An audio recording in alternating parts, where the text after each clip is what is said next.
సమ్మెకు మద్దతుగా మాజీ ఎమ్మెల్యే కోనేరు కోనప్ప కొమరంభీం ఆసిఫాబాద్ జిల్లా కాగజ్ నగర్ మున్సిపాలిటీ కార్యాలయంలో పారిశుద్ధ్య కార్మికులకు వేతనాలు చెల్లించడం లేదని సమ్మెకు దిగిన కార్మికులు సమ్మె చేస్తున్న వారికి అండగా మాజీ కౌన్సిలర్ మాజీ ఎమ్మెల్యే కోనప్ప మద్దతు పలికారు।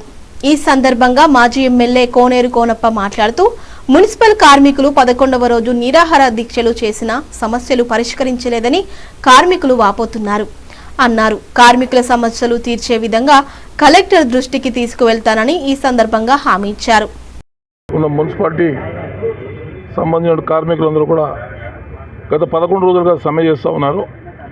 వీరికి 5 నెలల జీతాలు బకాయిలు ఉండటమే కాకుండా వీరి పిఎఫ్ ఈఎస్ఐ దాదాపుగా 2 కోట్ల రూపాయలు బకాయిలు ఉండటం, ఆ పిఎఫ్ ఈఎస్ఐ బకాయిలు ఉండటం వల్ల కొద్దిమంది వర్కర్లు రిటైర్ అయిన వాళ్ళకి, అదేవిధంగా కొద్దిమంది దెబ్బతిన్న వాళ్ళకి, ఒకళ్ళిద్దరు చనిపోయిన వాళ్ళకి చాలా తీవ్ర నష్టం జరుగుతూ ఉంది।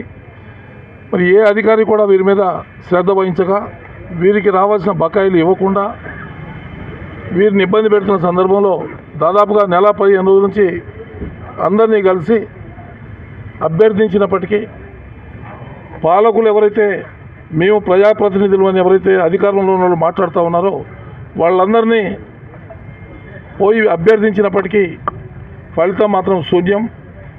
ఎవరు కూడా స్పందించలేదు, వారికి రావాల్సిన బకాయిలు ఇప్పిస్తామని కూడా ఏమీ హామీ ఇవ్వలేదు।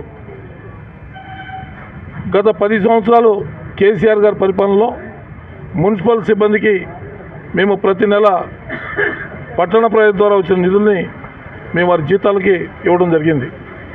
మరి ఆ రోజున ఒక్క నెల కూడా బకాయిలు లేకుండా మేము జీతాలు ఇప్పించాం వారందరికీ, ఏ ఇబ్బంది లేకుండా మేము వాళ్ళని మున్సిపల్ సిబ్బందిని కడుపులో పెట్టుకుని మేము కాపాడుకుంటూ వచ్చాం। మరి వాళ్ళ 2 సంవత్సరాల నుంచి వారిని అడిగిన వాళ్ళు లేరు, ఇలా నానా ఇబ్బందులు పడుతూ ఉన్నారు వాళ్ళు। 5 సంవత్సరాల నుంచి జీతాలు లేవని చెప్పి మరి వాళ్ళు ఇళ్ళు గడవడం ఎట్లా, వాళ్ళ కుటుంబాలు ఎట్లా అనేది ఒకసారి ఆలోచించాలి। చీమ కుట్టినట్టు కూడా లేదు ఎవరికి। ఇలా కాగజ్ నగర్లో మోకాలు లోతున చెత్త పేరుకుపోయి అంటు రోగాల బారిన పడే పరిస్థితి ఇవాళ కాగజ్ నగర్లో కనిపిస్తూ ఉంది। గత 3 రోజుల నుంచి మంచినీళ్ళు లేవు, గత వారం నుంచి కాగజ్ నగర్లో కరెంటు లేదు। మరి ఆ సిబ్బందికి న్యాయం చేసి అత్యవసర విధులైనటువంటి ఆ విధుల్ని ప్రభుత్వం వెంటనే ప్రారంభించేలాగా